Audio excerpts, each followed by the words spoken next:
Hello বন্ধুরা, সৌরভ দীপা চ্যানেলের আরও একটি নতুন ভিডিওতে তোমাদের অনেক অনেক অনেক স্বাগত। আর আমি চুড়িদার পরে রেডি হয়ে গেছি। আর এখন বাজে 2:10 মতো। আমি উঠেছি 1:53 দিকে। আর ছোট মেয়েকেও তুলেছি, ও তো প্রথমে খুব কান্নাকাটি করছিল। তো এখন কেন রেডি হয়েছি সেটাও তোমাদের বলে নিই।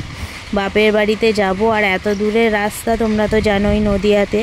তো এখান থেকে নদিয়া পর্যন্ত যেতে অনেকটা টাইম লাগে। আর রাতের ট্রেনে ফার্স্ট লোকালে যদি যাই তো সকাল সকাল পৌঁছে যাওয়া যায়। সব থেকে বড়ো কথা, ট্রেন একদম ফাঁকা থাকে, তো খুব ভালোভাবেই পৌঁছে যাওয়া যায়। আর দিনের বেলায় ভিড়, তারপর গরমে প্রচণ্ড যাওয়াই যায় না। ছোটো মেয়েকে একটু বলছি, তারপর রেডি হবে। তো আমরা দেখো মোটামুটি নয়, সবাই রেডি। বড় মেয়ে জুতো পরছে, তো রেডি হয়ে গেছি। আর তোমাদের দাদাভাই বেরিয়ে পড়েছে বাইরেটায়। ছোটো মেয়ে এখনও হাই তুলছে, ওরা এখনও ঘুম পাচ্ছে। তো চলো আমরা যাই। তো দেখো আমরা চলে এসেছি কোলাঘাট স্টেশনে। তো তোমাদের দাদাভাই ওদিকে টিকিট কাটতে যাচ্ছে, আর আমরা এখানে দাঁড়িয়ে আছি। তো ভেবেছিলাম ফার্স্ট লোকালে যাব, কিন্তু সেটাতে আর যাওয়া হলো না। তো এখন বাজে 3:10-15 মতো। তো 3:32 মনে হয় একটা পাঁশকুড়া লোকাল আছে, তো সেটাতেই আমরা যাব। আর তোমাদেরকে একটু দেখিয়ে দিই, এখানে হচ্ছে কোলাঘাটে ফুল মার্কেট। তো এখন থেকেই ওখানটায় এত পরিমাণে ভিড়, গাছের জন্য খুব একটা ভালো বোঝা যাচ্ছে না। কিন্তু এখানে তো 2টো থেকেই মনে হয় সব লোকজন চলে আসে, কেননা সব পাইকারি ফুল বিক্রি হয় কোলাঘাট ফুল মার্কেটে। আর এখান থেকে সব চলে যায়, আগে থেকেই ফুল সব পাইকারি কিনে তারপর তারা খুচরো বিক্রি করে। তো ভোরবেলায় নিয়ে যেতে হবে, নাহলে ফুল তো আর বাসি থাকবে না। তো তার জন্যে ওরা আগেই এসছে। তো 7টা-8টার মধ্যে, সকালের মধ্যে মোটামুটি ফুল মার্কেট শেষই হয়ে যায়। যখন আমরা ঘুম থেকে উঠি তখন ফুল মার্কেট শেষ। তো ওরা রাত্রেরই এই ফুল মার্কেটের ব্যবসা। তো এটাই দেখো কত লোকজন আর কত ফুল। এখন তো তবু ফুলের অফ সিজন, সব ফুল পাওয়া যায় না। শীতকালে হলে আরও প্রচুর লোক আর প্রচুর ফুল দেখা যেত।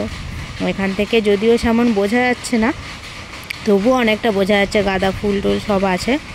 তো আমরা উপরের দিকে উঠে যাই।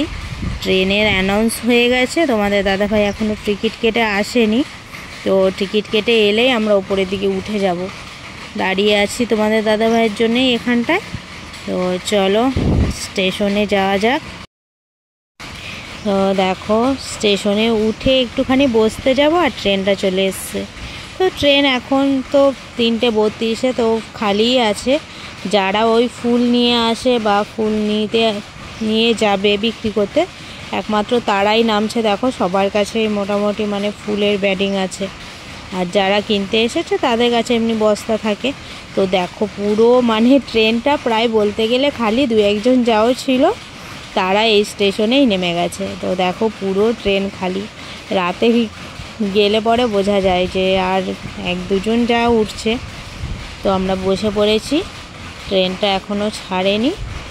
তো এই ছাড়লো, আর সবাইকেই ঘুম পাচ্ছে, কেননা এই সবে 3:30 বাজে। এত তাড়াতাড়ি তো কারোরই ওঠার অভ্যেস নেই। আর তোমাদের দাদাভাই তো অনেকটাই রাতে এসছে, আর আমাকে আগে থেকে বলেও নি যে আসবে এখানে।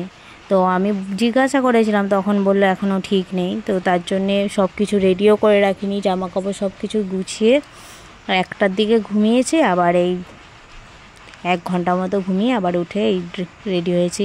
আর সেই দিকটাতে দেখো, সেই দিকটাতে রোড আছে, তো সেদিকে সব গাড়ি যাচ্ছে। আর কি সুন্দর দেখো, আলোগুলো কি সুন্দর জলে পড়ছে, আর খুব সুন্দর লাগছে। আর এটা কোলাঘাট ব্রিজ পেরোচ্ছে। আমি এখানে দাঁড়িয়ে আছি ওই ট্রেনের গেটের কাছটায়। তো তোমাদের দাদাভাই আমাকে বকছে যে ওখানে গেটের সামনে দাঁড়িয়েও না। আর ছোটো মেয়ে তো শুধু বারবার বলছে বাইরের দিকে যাবে, ওদিকে দাঁড়াবে, নামবে, এমন করছে। ওর তো ঘুম কেটে গেছে, ও দেরি করে ঘুমিয়েছে, তারপরে ও উঠে পড়েছে, আর ঘুম পাচ্ছে না ওর। আর আমি এসে আবার বসে পড়লাম ট্রেনে এই দিকটায়, তোমাদের দাদাভাই বকছিল বলে। তো সেই দিকে তোমাদের দাদাভাই আবার উঠে ছোটো মেয়েকে নিয়ে ওখানে গিয়ে দাঁড়িয়ে আছে। তো ফাইনালি পৌঁছে গেলাম হাওড়া স্টেশনে। আর ট্রেনটা একটু লেট মতো ছিল, ওই আধ ঘন্টা লেট হয়েছে, না হলে আরও আধ ঘন্টা আগেই পৌঁছে যেতাম। তো সকাল হয়ে গেছে, এখন 5:30 মতো বাজে। 4:30 পৌনে 5টার দিকে নেমে পড়তাম, সেখানে 5:30 বাজিয়ে দিল। তো এদিকে টিকিট দেখছে। আমাদের টিকিট একবারে আমরা কেটে নিই, কোলাঘাট থেকে একবারে রানাঘাট পর্যন্ত ডাইরেক্ট কাটা হয়ে থাকে, আমাদের আর টিকিট কাটার কোনো ঝামেলা থাকে না। সেই দিকটাতে যাবো। আর ছোটো মেয়ে তো বায়না করেই যাচ্ছে, ট্রেনে তো শুধু বারবার বলছে ওদিকে দোকান আছে সেদিকে দোকান আছে, নামো। ট্রেন দাঁড়ালেই, কোনো স্টেশনে দাঁড়ালেই বলছে নামো। শুধু ওর বাবাকে তো বলছে, ওর বাবা আর বিরক্ত হয়ে যাচ্ছে, সব সময় ট্রেন থেকে নেমে কি করে কিনে দেবে। তো এখানে হাওড়াতেই একটু কিছু মতো কিনে দেবো দেখি। আমরা আস্তে আস্তে হেঁটে হেঁটে যাচ্ছি, আর তোমাদের দাদাভাই ওই দিকটাতে চলে গেছে। আমি ভিডিও করছি বলে আমার একটু দেরি হচ্ছে, আর তোমাদের দাদাভাই আগে ওকে নিয়ে চলে গেছে। তো এখানটায় একটু দাঁড়াবো, আর ছোটো মেয়েকে কিছু ও দোকান থেকে কিনে দিই, দেখি ও কী কেনে। তো এই দোকানটায় কী কিনবে দেখা যাক। তো এদিকে দেখো কত লোকজন।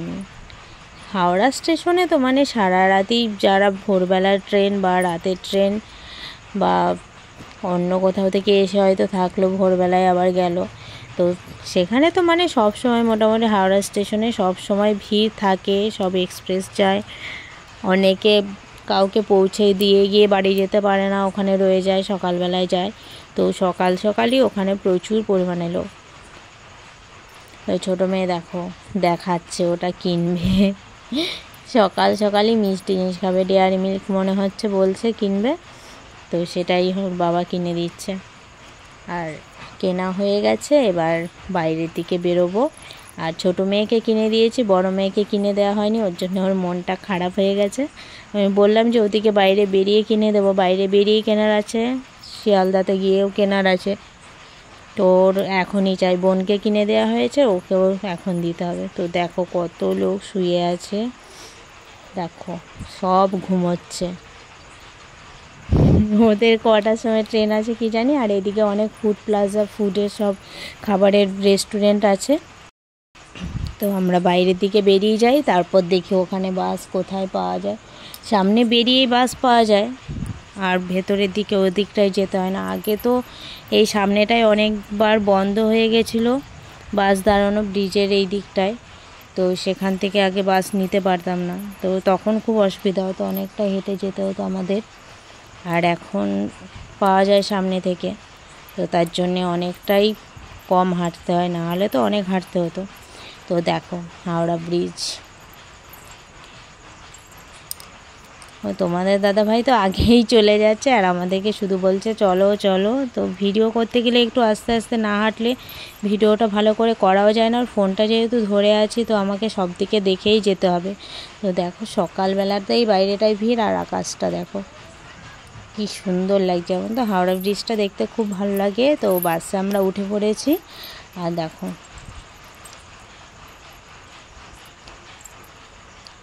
নদীটা পেরোচ্ছি, আর ওদিকে সব লঞ্চগুলো দেখা যাচ্ছে। তো এমনিতেই ব্রিজের জন্য ভিডিওটা দেখা যাচ্ছে না, আর ওইদিকে সামনে রেলিংগুলোর জন্যে। তো আমার পাশে একটা গাড়ি চলে এসছে, তো আরও ভালো করে দেখাই যাচ্ছে না, তবুও যতটা সম্ভব তোমাদেরকে দেখালাম।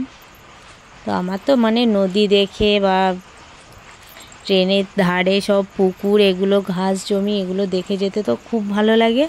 তো আমি তো সব সময় এর জন্যে ট্রেনে হোক বাসে হোক সব সময় জানলার ধারে বসতে খুব ভালো লাগে, সব কিছু দেখে দেখে যেতে। বাড়িতে থাকলে তো আর কোথাও যাওয়াও হয় না, সেই যদি যাই কখনো বাপের বাড়িতে গেলে তখনই দেখা যায়। আর চলে এসেছি আমরা শিয়ালদাতে। তো শিয়ালদাতে এই গলিটা দিয়ে যাচ্ছি স্টেশনে। তো ফাইনালি শিয়ালদা স্টেশন। এটা দিয়ে আমরা উঠবো, এটা দিয়ে আমাদের ওঠার সুবিধা হয়, কেননা আমাদের যে ওই শান্তিপুর কৃষ্ণনগর ওই লোকালগুলো, ওগুলো 1, 2, 3, 4-এর মধ্যেই থাকে। তো তার জন্য এটা দিয়ে ঢুকলে আমাদের অনেকটা সুবিধা হয়, একদম সামনেই পড়ে। আর নাহলে সেই মেন গেটের ওই সামনেটা দিয়ে ঢুকলে আমাদের অনেকটা হেঁটে আসতে হয়। তো আর ট্রেন তো মানে এখনই আছে, একটা কৃষ্ণনগর আছে, তো সবাই ওই জন্য দেখো ছুটছে, কৃষ্ণনগরটা আছে তো ওটাতে যাব কি না ভাবছি, কেননা ওটা অনেকক্ষণ ধরেই দাঁড়িয়ে আছে আর ওটাতে হয়তো ভিড়ও হবে। তো এরপরে একটা রানাঘাট আছে, তাই তোমাদের দাদাভাই বলছে এই ট্রেনটা ছেড়ে দাও, এটা প্রচণ্ড ভিড় হয়েছে আর এক্ষুনি ছেড়ে দেবে, ছুটে উঠতেও পারবো না, তো রানাঘাটটাতেই যাব। পাশেই দেখো রানাঘাট দাঁড়িয়ে আছে। তো রানাঘাট স্টেশনে নেমে পড়েছে, দেখো এই ট্রেনটাতেই এসছি আমরা। আর বড় মেয়ে আমার সাথে আছে, আর ছোটো মেয়ে তো মানে বাবার কোল থেকে নামতেই চায় না, সব সময় শুধু বাবার কোলে। তো এতটা রাস্তা কোলে করে নিয়ে আসাটাও খুব কষ্ট, কিন্তু আমার কাছে থাকতেই চাইছে না, সব সময় বাবার কাছে। আমার কাছে 1 মিনিট আসছে তো বাবার কাছে চলে যাচ্ছে। তো বড় মেয়ের খুব আনন্দ হচ্ছে, তো অনেক দিন ধরেই বলছে মামা বাড়ি যাব, মামা বাড়ি যাব। তো আমি যেতে চাইছিলাম না, ওর পড়াশোনাও অনেক দিন বন্ধ হয়ে যায়, এতটা দূরের রাস্তা গিয়েই তো আর সাথে সাথে আসা যায় না। তো ও বলল যে চলো, তো ভাবলাম যাই, আর বাপের বাড়িতে আর কে না বলে। তো বাপের বাড়িতে চলেই এসেছি, বসে আছি, তো সবাই খুব ক্লান্ত। তো আজকে ভিডিওটা এই পর্যন্তই, সবাই সুস্থ থেকো, ভালো থেকো, দেখা হবে নেক্সট ভিডিওতে, টাটা।